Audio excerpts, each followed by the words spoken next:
So, Jose, I expected to come to just, a normal everyday house or apartment in Oradell/Emerson. And here I am. I came to them sitting and I'm talking to you in an art museum of all places. And this is amazing. And I really, really want to thank you for giving me a tour of this place ahead of time. My pleasure. I'm glad that you enjoyed it.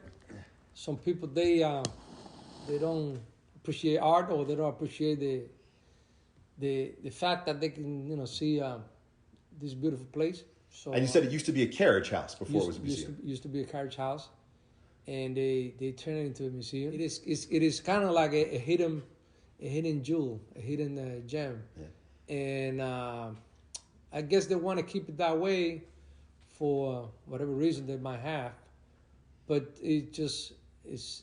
I'm glad that you're here. I'm glad that you came. I'm glad you enjoyed it. This is also a beautiful area, it would seem, to do lesson planning and grading and teacher work. Usually I'm either just, Starbucks or Dunkin' Donuts or my dinette table. I wish people could see what we're looking at right now. Do you ever come in here to do work and just be surrounded by all this artwork and be inspired, or do you try not to do any work here in the museum? Oh, I had done work for Mr. Kralin here, sitting at this very table here. I had done work, and I enjoy it, especially in the afternoon when it's quiet, because it's usually quiet here. But I have been here doing some work, and I particularly like quietness. And there's no other place not in Starbucks. You're not going to find that. No, I'm not going to find it there. And it's just I'm blessed. I'm blessed that I can actually do my work sometimes here. Yeah, it looks like a place you could come and be reflective. Oh yeah, all the time. Yeah. All the time. Awesome. Mental health. Yeah. Well, that being said, you brought up Sean, and we all came to work for Sean for different reasons. For myself, Sean found me on Craigslist 5 years ago. I was teaching at an all-boys Catholic school in South Jersey. I needed some extra money on the side. I found myself in that financial situation. So I posted an ad asking if anybody needed a French teacher or a German teacher, or a tutor, essentially, tutor on the side. I already had a full-time teaching job. And Sean found me that way. He was looking to add employees that could teach German. Do you want to tell us a bit about how you originally came to work for Sean yourself? It wasn't on Craigslist for you, though. No, it wasn't on Craigslist. It just happened. There was an ad on Indeed, if I recall, in the year 2018, and this ad, if I recall, was looking for a Spanish teacher. So I responded to the ad, and I got an answer back from the person who created it. And I remember, if I remember correctly, meeting Sean, of course, Mr. Kralin, Mr. Sean Kralin. So he set up a meeting on Skype, and we talked through Skype, and we saw each other on Skype, and he decided that I was a good fit for the job that he had in Rutherford, New Jersey, which is not far from here. So he set up a day, and he told me to come and take a look at the school with him and take a tour of the school, meet the principal, and meet the kids. And we did that. It didn't take more than 30 minutes. It was kind of like very easy going in there. Co-ed Catholic school, yes? Yeah, it was a Catholic school, the Academy of St. Mary's in Rutherford. And I loved the job the first day I walked in there. I loved the kids. I loved, the atmosphere in the place. Well, I observed you teach there. I could tell they loved you back, too. Oh, thank you. I mean, I enjoyed every minute of it. As a matter of fact, it was just a first job I ever took in a non-public school. Because before that, I was a public school teacher. So that was the first job I took in a non-public school, and it was a great experience. I never taught in a Catholic school, and this one was a great experience. And I felt great, and I enjoyed the job. It was never a problem me going there and teach, because it never felt like I was working. It felt more like I was playing when I was going there. And I had a great room. I had a beautiful room on the corner of the building with big windows open. Like you see the outside. And my location was unbelievable. It was already decorated as a Spanish classroom too for you, wasn't it? From whoever was there before. Oh yeah, it had everything in it. I'm so jealous. None of the classes I've taught in for Sean in 5 years have ever been decorated as a foreign language teaching room. Yeah, I had all the materials I needed. You had everything you needed right there. I had everything I needed. Spanish books and the bookshelves and the walls. Yeah, and I had a great group of, the staff was amazing. They were very supportive to me. They liked my job. The technology teacher was very much like always ready and available for me whenever I needed something. And she enjoyed also my teaching. Say, oh, Jose, I'm glad that you're here. I'm happy that you're teaching. A friendly tech person is important to have in any school. Oh, my goodness. She was very good. She was very friendly. And I've worked at one or two where the tech person was not friendly, and it made getting our job done very difficult. Well, speaking of being nice and making everybody's day a better day, every teacher has their own strengths, obviously, in the classroom. For Patty, it's culture. For Sean, it's using singing and dancing in the classroom with little kids. But for you, it's classroom management through positive vibes. Right. And I got to tell everybody listening, in 2019 and in early 2020, before the pandemic started, I observed Jose teach twice. And both times I was amazed by the classroom management skills Jose had, whereby anytime a student was perhaps not exactly on task or not paying attention or doing whatnot, Jose kind of approached the situation with a smile, and it would immediately cause the students to just sort of, reintegrate themselves in the class. And it was very seamless and effortless. It almost was as if Jose was not taking time out of his teaching to stop and discipline a student. He was just sort of having a conversation and enjoying himself and just reeling people back in gently. And I think just based on that description alone, there's a lot of teachers who would pay a lot of money to learn your classroom management style. Thank you. So thank you. Could you talk a little bit just about how that came to be the way you handled classroom management situations? All right. Okay. So classroom management, it was just something that I struggled with at the very beginning when I started teaching. And no one would ever know to watch you teach now. And it was something that for some reason I wanted to master. It was just part of my, was my goal to be able to go into the room and be able to control the class and have, not as a control freak. I didn't want to be a control freak. I wanted to have that kind of classroom where during my teaching they were listening and they were paying attention and they were like engaged in my lesson, because it's like, I guess, the dream of any teacher to be able to teach, but not only that, but to be able to get the students interested in what you're teaching. So I made it a point. I wanted to be a good teacher in terms of like having good classroom management. Now, I knew that I couldn't do it through my language because my English wasn't good enough. And they actually would laugh at my language because, this guy he's not a native speaker. Or they gave you a hard time just for your accent? They did. I felt like for some obvious reason, when I opened my mouth, I said things, they were smiling, laughing, and I said, I can't get it through here. So I looked inside of me to find what was that I could just use as a tool to kind of incorporate that into my teaching that will help me to teach and get them interested in what I did. So it was my humor. I think myself as a comedian, but I think myself more as someone that has a sense of humor that I could just apply to any situation and see what comes out of it. So I started using my humor and also seeing myself as someone that would just try it again and fail, not beating myself too hard if something didn't go my way, being very patient about it. Of course. And having also that kind of understanding that I was a baby. I was a baby growing. And in terms of your teaching career, you mean? In terms of my teaching style and my teaching control of the room, teaching like command of the room, I was a baby. So I needed to give myself time to get to the point I wanted to be at. It was going to take long. Yeah. So I got that in my mind as a starting point, and I just went with it. I started then doing what I did in my regular day. Like I tried to be the one that I was outside of the classroom, in the classroom. So there was no transition. Like I'm going to have to play the teacher in the room. No, I'm going to be me. And how I can do this just by being me and understand that even as a person like who I am, I can still gain the attention if I just play my cards right.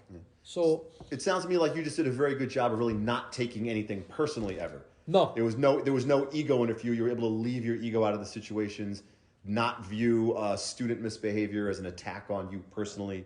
That was exactly what you just said.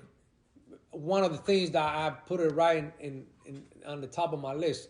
I never saw like what they were doing in the classroom. They were doing it because they were trying to go against me. I saw that more as, okay, we're not interested in what you're saying. Don't take it personal, but we just don't want to do this. So to me, it was more like, okay, I'm going to find a way to make you see and make you like what I do, because I know how I can do that. Like going back to like the humor and the my prior experience, my previous experience in reading books and all that, storytelling things and things like that I could just bring into the class. I'm happy you brought that up, because earlier you and I were hanging out and having coffee, and you did mention to me a lot of your teaching style and the performance art teaching style you have is from all the books you've read. Do you want to talk a little bit about how reading all these books and your love of reading also helped with your performance art and your classroom management style?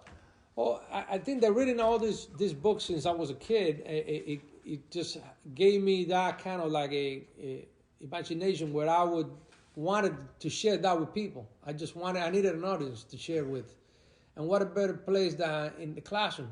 Of course. So I felt like my audience was there. I just needed to just go for it and just perform.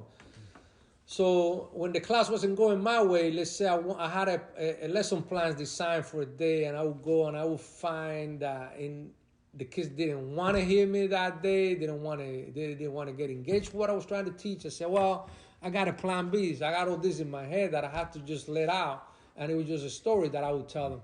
So once I started telling my stories, all of a sudden they wanted to hear the story, they wanted to know what happened. So at that moment, I just said, wow, this could be a way for me to get to them. So somehow the reading the books and knowing so many different stories about different things and different parts of the world and different heroes and all kinds of heroines and things like fantastic books and all that helped me to kind of... You knew how to hook them. Yeah. You had to get them hooked. Yeah, I did. And that's how it became more like a common on my teaching, the storytelling part of it. So it was like one of my, let's say, favorite tools to get them engaged in what I was going to teach them that day. Yeah. So somehow in my lesson, I just did that. I just knew, let's say I'm going to teach something today like the bird to be. What am I going to do? Well, I have a story about what I wanted to be as a kid and the things that I did. So that would just open a door for me to talk about stories that I would come up with. Like, maybe I was a great fisherman, fishing in the deep, depth of the shorelines of Cuba. And I would just connect me with something there. I would talk about other things. But that alone would just give me that gasoline that I needed to continue with the lesson. Sometimes I would say when I started doing this, I got off the subject, but it would keep them motivated and would give me like the opportunity to come back to then the following day and continue my teaching and not to be a boring teacher, which I always didn't want to be, especially knowing that I'm not a boring person. I don't think I am. Not trying to. Yeah. Whether you realized it or not, that was also probably your storytelling skills. That was probably also a very good vehicle for relationship building with the kids, because they got to know you better and probably saw you as more of a human being just through the stories you would tell. They would get to know you. So it probably served the, triple goal of A, getting them to learn the verb for to be or whatever it was you were teaching them. B, controlling your class management and reeling them in and getting them interested. And also helping them get to know who Mr. Martinez is all at the same time. Oh, yeah. And now, following what you're saying, I remember making a PowerPoint of my life in Cuba as a kid and presenting that to the kids and using different like slides where, I would say, well, when I was a kid, I used to do this, I used to do that. Kind of like bring it to the neighborhood that I grew up in and sharing stories like, how I was like seeing Mr. Martinez as a kid. And believe it or not, that was one of the things that they enjoyed the most. They wanted to see more of Mr. Martinez because to then I was kind of like this exotic kind of guy coming from this faraway land, dressed in these funny looking colors. The style of Havana. Yeah, I would just go in there with very, very colorful, shirts and shoes and all that. Remember back in the days when I was in Maui, I would dress like a very colorful shoes. Remember wearing red shoes, green shoes, blue shoes. Nobody. Did you have the white linen pants too, like they had? I did all kinds of. I did all kinds of things that, looking back, I said, how did I pull this off? How did I pull this? Because I dressed like, I remember red shoes, like I look like one of those disco singers in the 70s. I know what you're talking about. And I just did it. No matter what they said, I bet the kids loved it. I did it. I don't know if I wanted the attention. I was just looking for the way to connect with them. So I tried different things, and one thing I did was just using my clothing. Like I say, I'm Cuban. I come from a very colorful area. So let me see if I kind of put that in there too. So it worked. It worked. As later on I saw the results when I got kids late in life. Just grown men now, women, writing emails to me and saying how thankful they are they were in my classroom and how blessed they were because I was their teacher. So it gives me some sense of accomplishment, to be honest with you, after so many years doing this, that I didn't think I had accomplished at all. I thought it was in the wrong place. It doesn't seem to be that way. Yeah. The other thing, in terms you talked about using humor in your storytelling or humor as a tool for classroom management, some teachers try that and they either take it too far or they say something that gets them in trouble with the administration, or a kid takes it the wrong way, or a kid intentionally takes it the wrong way. But it seems like you use, at least when I observe it, you're very good. You're using humor, but you stay within the lines, so to speak. You know how to give just enough to the point where it's A, not going to get you in trouble, but B, at the same time keep the kids entertained and keep the relationship building. Okay, so can I be brutally honest here? Of course you can be brutally honest. This is LLN. We have only brutal honesty here. So,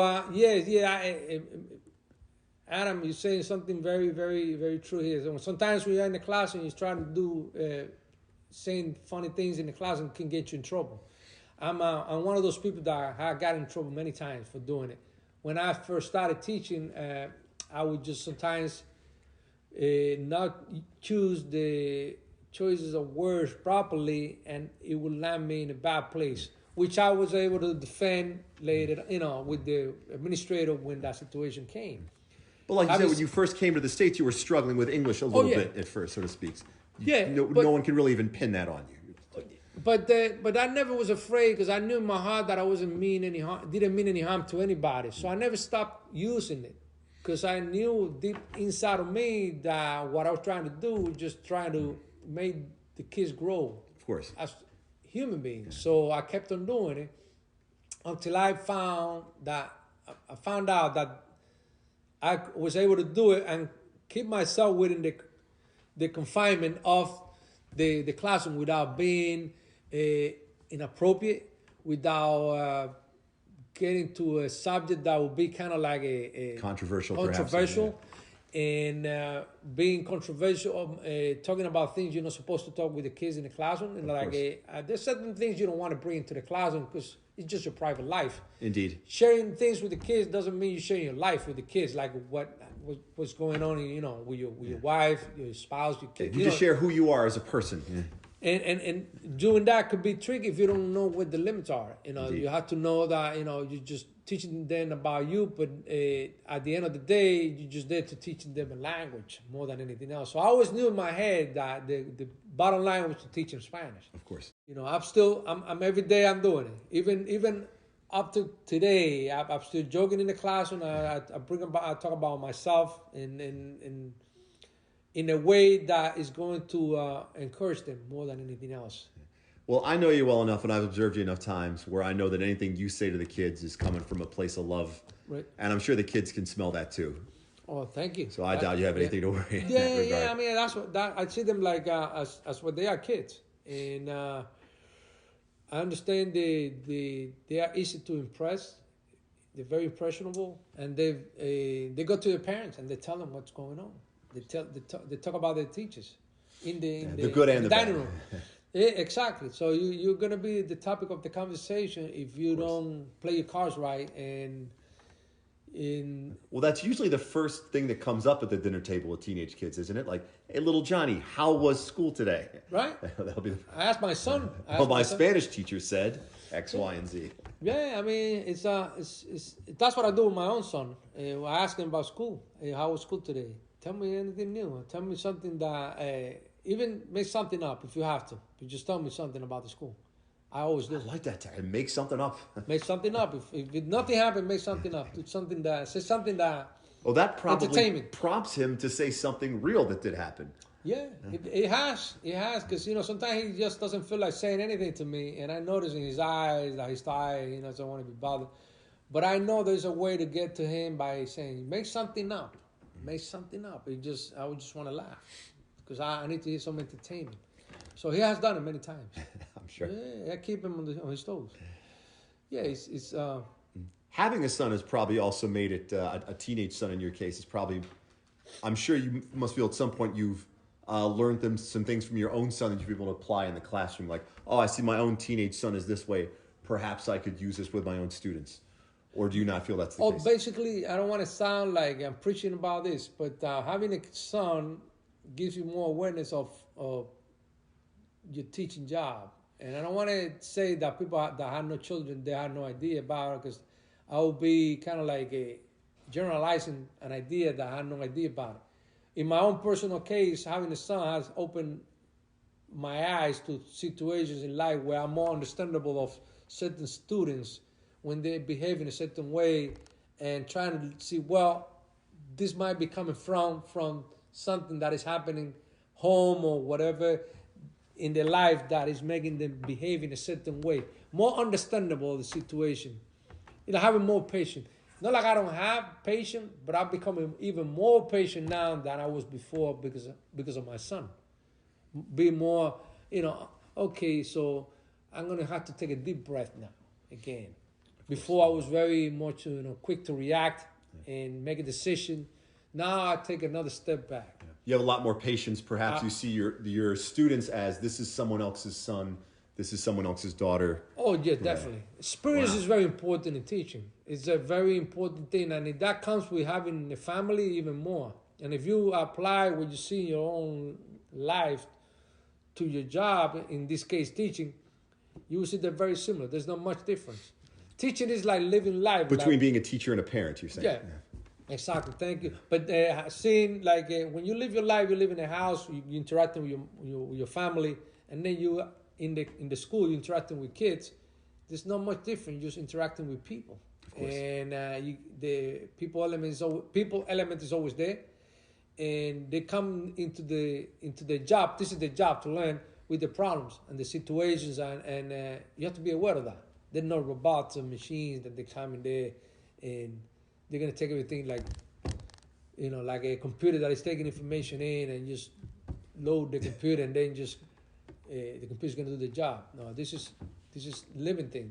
They're alive and they got feelings, they got emotions, and they're having a bad day, they're having a good day, and all that is, you got to take that into consideration when you're teaching. Everybody comes in with a different baggage, and the teacher too. And the teacher as well, and then you can expect everybody to act the same way, like in a choir, like everybody's going to sing at the same tune, is going to play the drums at the same beat. It's not going to happen that way. That's why this is not a choir. This is not a synchronized swimming team. Yeah, it is not. It's just a place with everybody is coming in just with one purpose, to learn, in this case, the language. And at the same time, those people in that place, they don't even have the same exposure to the language, so it's all different. It's a mix. It's like it's rice and beans, but it's also rice and beans and lettuce and tomatoes all mixed up there, and you got to make it work somehow. So you can't expect everybody's going to respond the same way to you at any given time. Your food metaphor is making me hungry, man. There you go. It's a good thing. It's tasty and delicious. Indeed. So yeah, it's the emotional part of the job. You're dealing with emotions all the time. Of course. And if you don't, you're dealing with people. If you don't understand that, if you're going in without taking that into consideration, then you're gonna run into all kinds of problems because Johnny's gonna have a bad day, or Susie's gonna have a horrible day. They don't want to learn or don't want to do what you wanted to do, and then you're gonna get frustrated. Indeed. And then you're gonna want to just quit your job, and it's not you. We don't want that. Teacher burnout is higher than ever. Yeah, teachers don't want to do it anymore because they haven't been said, like this job is more complicated than what it appears to be. Of course. It's not going in it's with more a than book. just grading papers. Yeah, there's more to it, and to stay fresh in the job, you gotta understand that you as a teacher have bad days, and you go to teach sometimes feeling sick, and your teaching that day is not great. It's probably horrible, but you still want to get paid. You still want to do your job, and the kids, they just that day having to teach that is not even the teacher you are when you are 100% full capacity, and they're still dealing with you. So you always have to look at both sides, right, to understand. The kids can't always be 100% also. Oh no, it is impossible. One of the reasons why Patty's such a good match for the company and you're such a good match for the company as well, and I hope I am, is Sean loves to hire teachers that are not, that didn't really follow a traditional route to becoming a teacher here at Language Learning Network. Now, I'm probably gonna mess up some details. Please correct me if I mess them up. So, you're from Cuba. Correct. You first came to the United States when you were 26. That's right. And then your journey then in between moving from Cuba to the United States and then becoming a teacher in the United States was a very, very interesting journey. What would you say was the first thing that happened after coming to coming here when you were 26? Well, I was in shock. Was it directly to North Jersey? I came directly to North Jersey, and I came to my aunt's house. I was living with my aunt and my uncle. My father came with me, and my brother came with me. We live in the basement, and I didn't speak a word of English. I was completely lost. I didn't know what I was. It was just cold. It was cold, and it was great, and I couldn't go anywhere. I didn't know anybody, just them. So at the age of 26, it wasn't ever cold in Cuba, I'm guessing. No, I never saw snow in my life, or ice, or anything like that. I was just like going to another planet. Oh, man. So coming like that in the middle of the winter, because I came in February to New Jersey in the middle of the winter, it was just like being taken from, I don't know how to explain, even though my country's a mess, but it was still warm, and I knew my way around, knew where to go, what to do. I didn't know what to do. I felt like I was frozen in time. Literally and figuratively, yeah, because it was the both cold. Ways, because of the cold. So the thing that kept me going was just the fact that I wanted to, I didn't want to mess it all up with my family, because they had high hopes in me, like in terms of like changing my life around, me being able to enjoy the American dream, because they wanted me to just have access to the American dream. So they had that faith in me, like I was going to be a good student. Even though I was 26 or almost a man already, a grown-up, they still saw me as a child. Because, they were showing me the ways around, how to, basically learn how to live in a new country that had a completely different language than the one I spoke. So it was a very shocking experience. But I was kind of humbled by the fact that I felt like I couldn't do anything. I felt very humble, very like small. But at the same time, I took the challenge, and I say I'm gonna try the best I can. I'm gonna make something out of this situation. I'm gonna make it work for me, and I'm gonna try my best. I don't have high expectations. I don't know how far I'm gonna go. It was in my mind. I never saw myself being a teacher to begin with. I just said I'm gonna survive, and I'm gonna start doing whatever comes my way. So what I did first, I was just a gas attendant. So I work in a gas station, pumping gas, learning the language, just learning how to communicate with people, in the winter time, and that opened my eyes to the importance of learning the language, English, to survive, just to be able to function in the U.S. So I was going to work from 12 o'clock at midnight to 6 o'clock in the morning every day. I was doing that for 10 months. But then during the day, I would go to like a little school in Union City to learn English, basically, because I say I had to learn this language. So I bought myself also a tape recorder, and I would record my voice over. I would read a book, and I would listen to my. And this is all self-motivated. Self-motivated. Wow. I was not pushed 1 inch by nobody. I just wanted to. I knew that I needed to survive, and that was just clear in my head. I need to survive. So the only way for me to function, because I was desperate to communicate. I needed to communicate my ideas. I needed to say people express my feelings, how I was feeling, or make an opinion or anything. I wanted to be able to converse.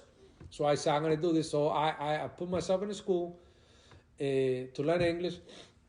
And little by little, I was, picking the language. And in the same job as a gas attendant, I met a person there that offered me a job as a driver. So from that job as a gas attendant, I moved to a new job, driving a van, delivering construction parts into New York City. So I learned how to drive in New York City mostly, because that's exactly the place that I spent most of my first years driving, parking in the city, delivering big buildings, learning how to use the loading docks, bringing the merchandise to like high-rise buildings and stuff like that. So far up to this point, no one would have thought, perhaps yourself even, that like my next step is to be a Spanish teacher. Not in a million years. I never thought myself doing that. So, and that opened the door to me to finish what I had already started in Cuba. I said, well, I could go back to a community college and just, finish, something. Because I almost have finished my degree in Cuba in philosophy and letters in Spanish. So I started in Hudson County Community College, attending classes. And there I found out that in a community college, you were only able to get like an associate. Didn't even know what an associate was. Hudson County Community College. Hudson County Community College. And from there, I started attending New Jersey City University. At that time, it was Jersey City State College. This is the year 1999. They've changed the name since. They did change the name. So right there, I was working as a driver in a warehouse delivering construction materials, and at the same time, I was attending college, after work. And someone came across and said to me, why don't you become a Spanish teacher? I said, well, explain that to me more in detail. I said, well, for one thing, you get the summers off, your pay is going to be a lot better, and you... Better than the driving job. Better than the driving job, or gas, because I was driving also, I was pumping gas too, and... So yeah, you were holding down two jobs and attending college, and recording yourself practicing English. Oh, yeah. And probably not a whole lot of sleeping. No, I didn't have any social. I didn't have social life. That I must say, I didn't have any social life. Didn't have friends. Meaning, I wouldn't go to a restaurant or a bar to sit down and hang out with friends. I didn't know anybody. I would go to school and I would focus on the school, and then I would go to work and focus on the work. And then in Jersey City State or New Jersey City University, this person said, "Why don't you just become a Spanish teacher? It will come easy to you." And I said, well, okay, let's give it a try. It sounds like it's going to be a better life for me being a teacher than the one that I'm living now. Of course. So in the year 2000, I started teaching in the public schools. Before that, I just did some subbing in some public schools in Jersey City. I traveled throughout the district, went to different schools in Jersey City to get a feel. A feeling of what it was like to be in public schools. I didn't have any experience in public teaching in the United States. So, and then I just took a job in the year 2000 as a Spanish teacher in high school, and that's how basically I started in teaching. And you said, I think you told me when we were having coffee earlier, that was Secaucus? That was Secaucus, yeah. That was in the year 2000. I started teaching in the Secaucus High School, Hudson County. I think earlier you told me at Secaucus you had maybe not some mentors, but one or two teachers you worked with that you found really inspiring. It was a social study teacher. That I remember was a social study teacher. And I stumbled upon him in the building, and I always heard good things about him being a great teacher, and I wanted to serve it because I didn't have any classroom management. So I said, I need to go see somebody, and they said, you go see Mr. Clancy. He's been doing this for too long, and I did. I went into his room. I saw him teaching, and it was amazing. It was like an epiphany to me seeing him teaching. Early on in my career, I felt like, how can someone have this control and this understanding of teaching so effortless? It was just something that it wasn't even putting any effort into. It was just kind of like flowing with. And it was more so their classroom management style too. That's what I was looking for, more than anything else. I was looking at how he would just assign any activity in the room, and there was not even one complaint. Everybody would just do it, like even enjoying the fact that they were doing it, and he was just walking through the room like it was floating in the room. It was kind very of magical. organic almost. Very. It was just, to me, very.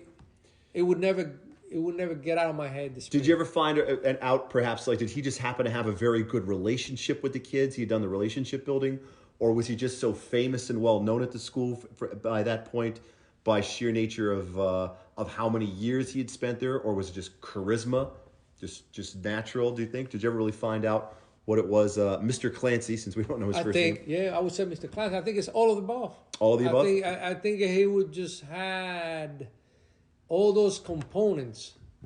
It had been there for a long time, and he had mastered that skill to the degree I didn't observe in that school any other person. I watch other teachers. I'm not going to say he was the only one, because then I would be kind of like a bias about him. Of course. So I went to see other teachers. But him particularly was one of those teachers that had that kind of mastered in a way that, to me, it made an impact. Wanted me to copy that, to steal that, to somehow acquire that skill and use it myself. Of course. Gave me that hunger. I need to get this. I need this stuff.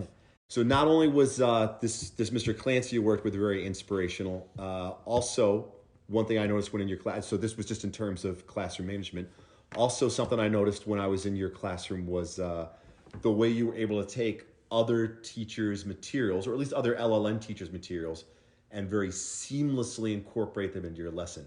So one thing I noticed a lot of teachers have done at other schools where I've worked is, you know, let's say you're just behind, you don't really know, you're like, I need a project on clothing in Spanish. I don't really have anything. What can I do? So you go to your coworkers, the other people in the foreign language department or the Spanish department, say, hey, do you have a project you give the kids for clothing that's really good? Or do you have any worksheets? Do you have any materials? And then a teacher will give you something, hopefully you're friends with the people you work with and they give you something.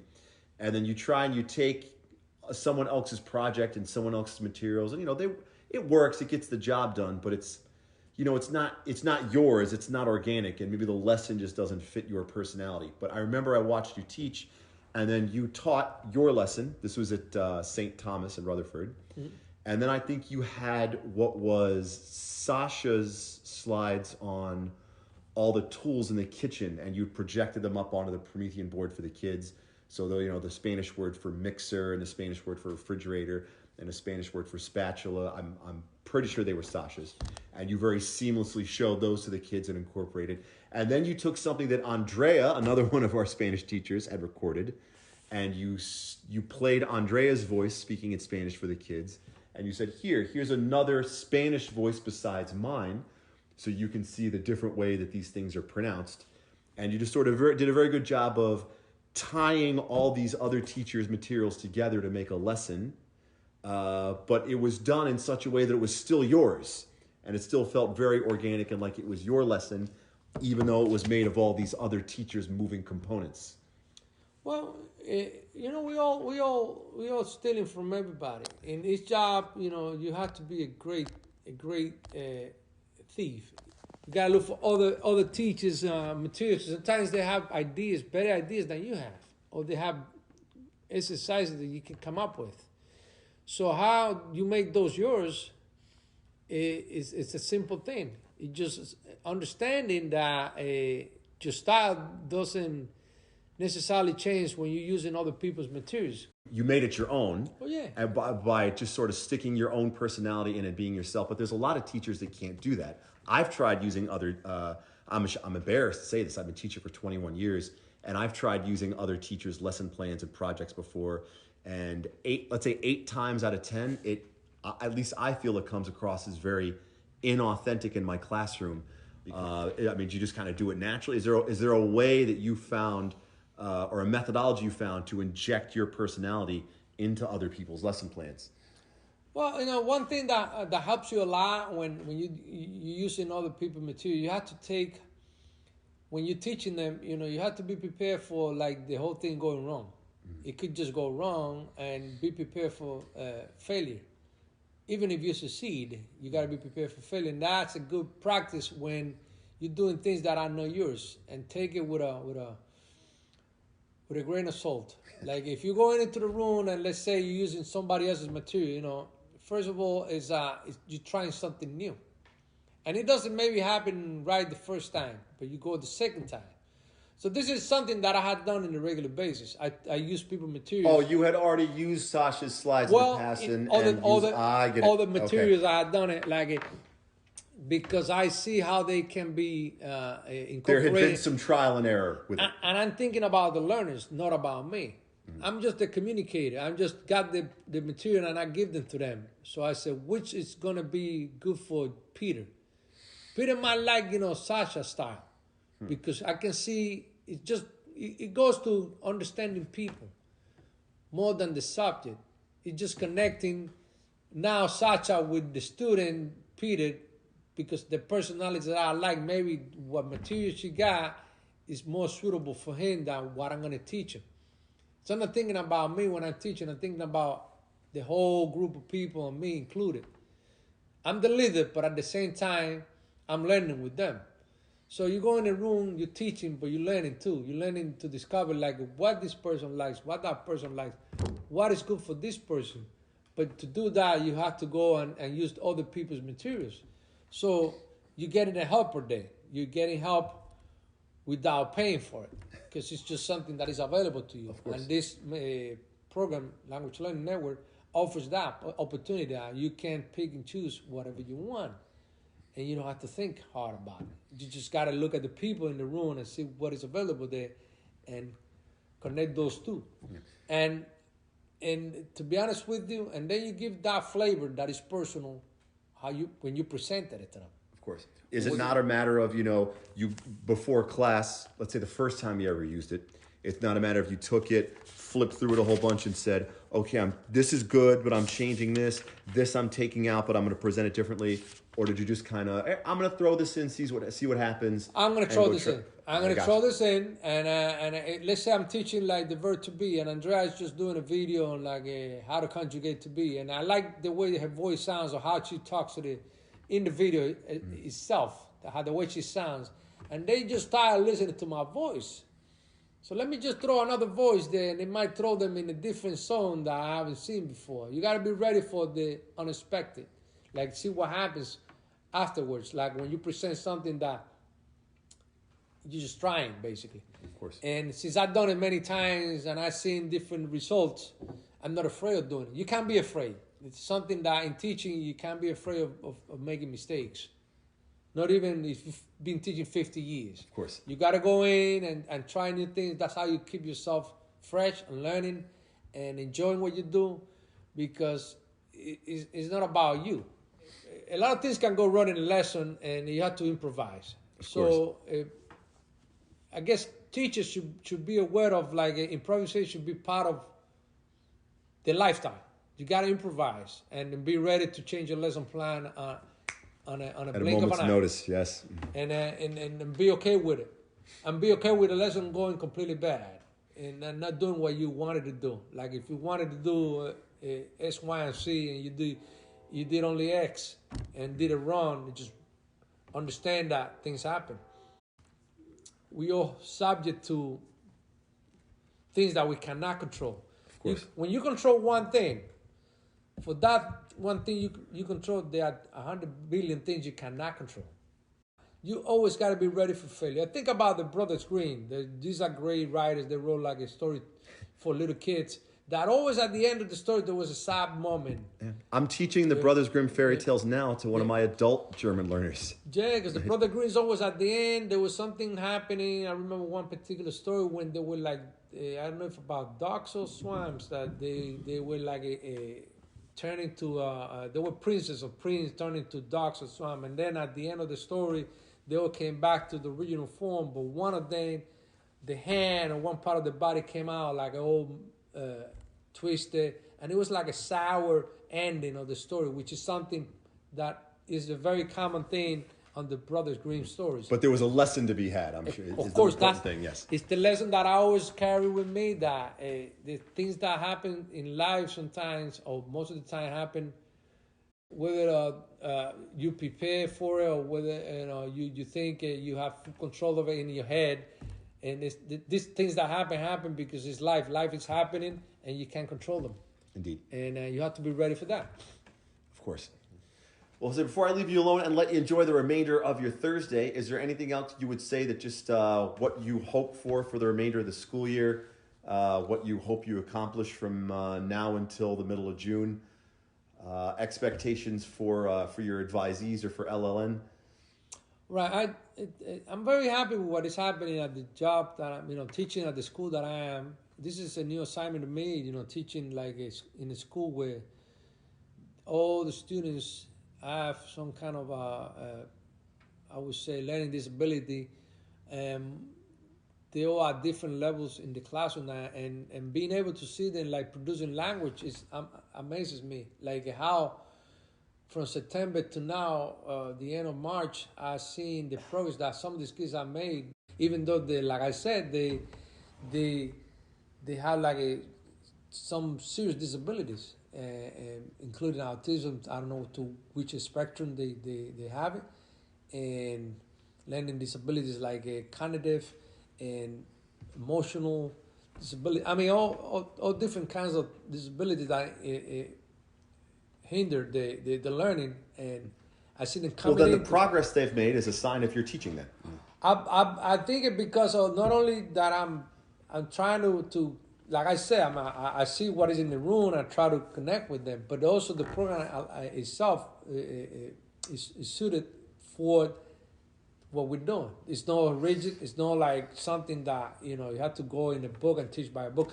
It brings me back to a special ed teacher. One time she told me that she was observing this teacher teach this student that they were connected to like oxygen tanks and breathing through tubes, and she had a book open. It was reading like a chapter on a history book, and these kids are just hanging on to their life. And how can you disconnect from the reality? In front of you, someone is just basically connected to an oxygen tank. You're trying to teach them. I don't know if the teacher was blind or what it was, but it tells me that you're looking at what is in front of you, and you have to see what is in front of you and the audience, and then work with what you have. And I see that the program does it because it's designed for everybody, and you can actually our program does it. Our program does it, and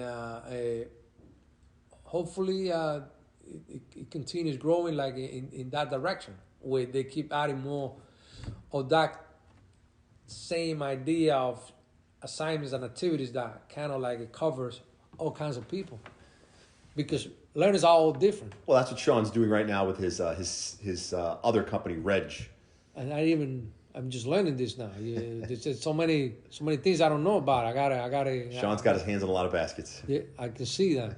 So yeah, I mean, adding more stuff to the programs, like in the way that when you are designing activities, you're thinking, you go into a room and you take a look at what is in there, and see, well, I gotta design one for John over there, and then one for Susan over here. I'm not going to forget about them because I want them all to enjoy it. Language is to be enjoyed too. Indeed. You design it such that it's inclusive. Yeah, of course. It has to be. And it's supposed to be fun.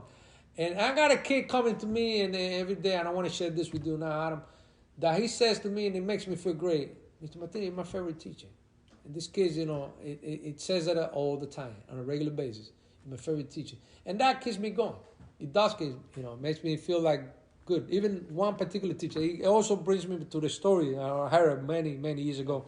There's this man walking on the beach, and it's after the storm, and then they are millions and millions of crayfish laying on the sand, and he sees a kid, and he takes a crayfish and give him a kiss and throws it back in the water. And the man sees the kid doing it, like he takes one crayfish and then kisses it and throws it back in the water, and then goes after another one. And the man walks to the kid and says, "Hey, listen, I've been seeing you. You take one crayfish, you kiss the crayfish and throws it back in the water, and there are billions and billions. You cannot save them all. There are too many." And the kid says, "Yeah, that's very true. But you see this one here? Picks one from the sand. Give him a kiss. But this one, I saved this one and threw it back in the ocean." Meaning, you cannot help them all, but you can help some. Of course. And if you do that, then you're gonna make it different. So something like that. In those lines, the story probably doesn't go like that. I feel it's very applicable to teaching, indeed. But it does to me. And to this day, I heard that story many years ago, and I try to use it. Tell the story, but use it in my regular teaching. If I can reach one kid can like get the message and go home, that kid's going to spread the message to other kids, and the ball's going to keep rolling. Indeed. So that's the idea. I love it. That's a really wonderful note on which to end, a very non-Brothers Grimm note. Yeah. It's a very positive, happy note on which to end the podcast. Oh, yeah. So, well, thank you again for having me, and thank you. Hey, congratulations on being episode number 2.